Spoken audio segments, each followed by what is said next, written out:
Histoire du jour, bec d'âne. Le roi Hector et la reine Hectorine sont bien tristes. Ils sont mariés depuis 17 ans et ils n'ont toujours pas d'enfants.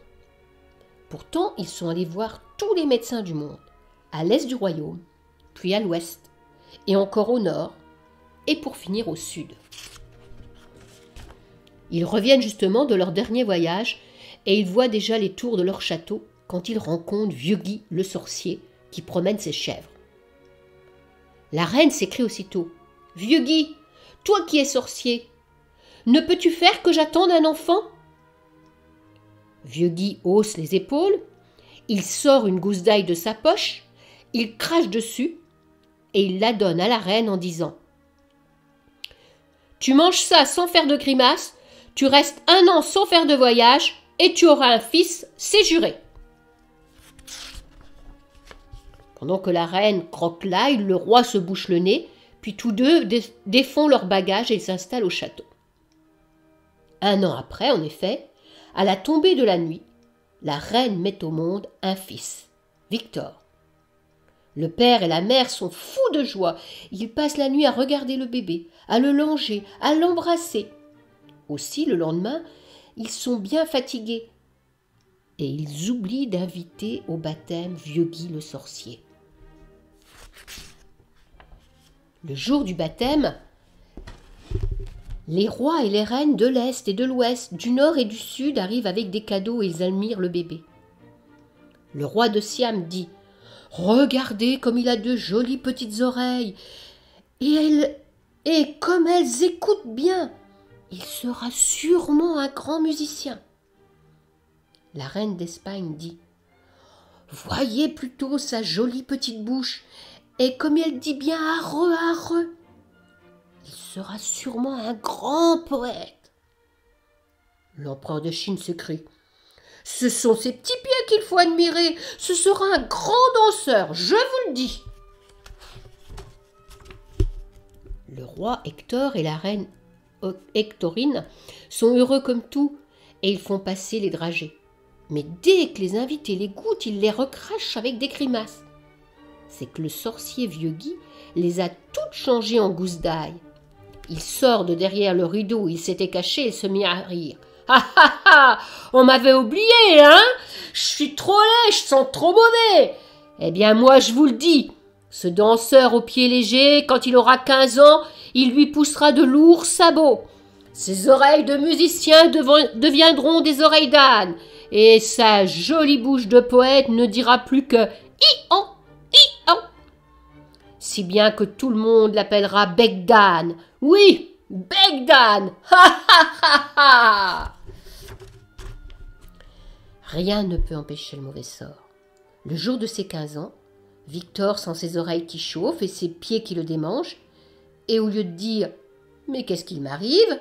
il se met à braire « hi-on, hi-on ». Le roi et la reine essaient de le consoler. Ils lui disent que des oreilles comme ça, on peut les cacher sous des couronnes, que des sabots comme ça, on peut les glisser dans des grandes bottes, et qu'au lieu de parler, il pourra écrire. Puis son père lui dit « Allons, ne reste pas ici à te désoler. Va donc faire le tour du monde, ça te changera les idées. » Et bec d'âne s'en va, au nord, au sud, à l'est, à l'ouest. Partout, il est très bien reçu. Les gens du nord trouvent que ses oreilles sont bien pratiques pour se protéger du vent. Les gens de l'ouest lui disent que ses sabots sont parfaits pour ne pas avoir les pieds mouillés. Les gens de l'est déclarent que cette grosse voix est bien commode pour se faire entendre dans le brouillard. Et les gens du sud pensent que tout ça ne sert à rien, mais que bec d'âne est très gentil quand même. Au bout de quelques années, bec d'âne décide de rentrer chez lui et d'essayer de trouver une femme qui voudra bien de lui. En approchant de son château, il aperçoit d'abord le moulin à vent. Mais que s'est-il passé?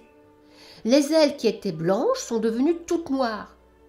Et la meunière pleure toutes ses larmes, et personne n'arrive à la consoler. Elle pleure. « Hélas, ma fille Romance, ma fille chérie, Vieux Guy le sorcier l'a enlevée parce qu'elle chassait ces vilaines chèvres noires qui dévoraient tout notre blé.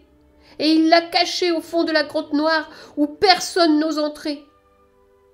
Begdad lui dit « Ne pleurez plus, j'irai moi, et j'entrerai dans sa grotte. » L'entrée de la grotte est noire et froide. Des chauves-souris battent des ailes en silence, et des gouttes d'eau glacée tombent sur le sol où le sorcier a collé des morceaux de verre et des clous pour empêcher les gens d'entrer. Mais, avec ses sabots épais, Begdad n'a rien à craindre, et il entre dans la grotte. Il fait de plus en plus noir et froid.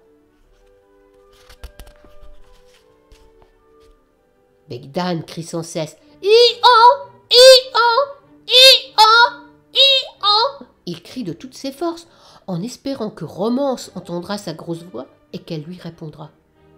Il tend ses grandes oreilles de tous les côtés. Et tout à coup, il croit entendre un tout petit sanglot. Il gratte une allumette et il voit Romance. Comme elle est belle. Il se penche vers elle, il dénoue la corde qui l'attache et il lui murmure. « Bonjour, je m'appelle Begdad. » Mais il s'aperçoit qu'il a retrouvé sa vraie voix. Il a tellement crié que sa voix d'âne s'est cassée. Il a tellement écouté avec ses grandes oreilles qu'elles sont tombées comme des feuilles mortes. Et ses sabots se sont tellement usés sur les morceaux de verre et les clous qu'il n'en reste plus rien. Il est redevenu Victor. Alors Victor prend Romance dans ses bras et il ressort de la grotte au plus vite, en marchant avec ses pieds neufs sur le chemin lissé par ses sabots. Le roi Hector, la reine Hectorine, la meunière et les gens du village les attendent et ils crient de joie « Les voilà, les voilà !» Victor et Romance se sont mariés et ce fut une fête magnifique. Victor et Romance ont eu beaucoup d'enfants. Un fils qui veut être roi, un autre qui veut être poète, un autre qui veut être musicien et une fille qui veut être danseuse et une autre qui veut être meunière. Et ils sont très heureux. Quant à Vieux Guy le sorcier, il a quitté le pays avec toutes ses chèvres noires avec lui. Et personne ne l'a jamais revu. Fin de l'histoire.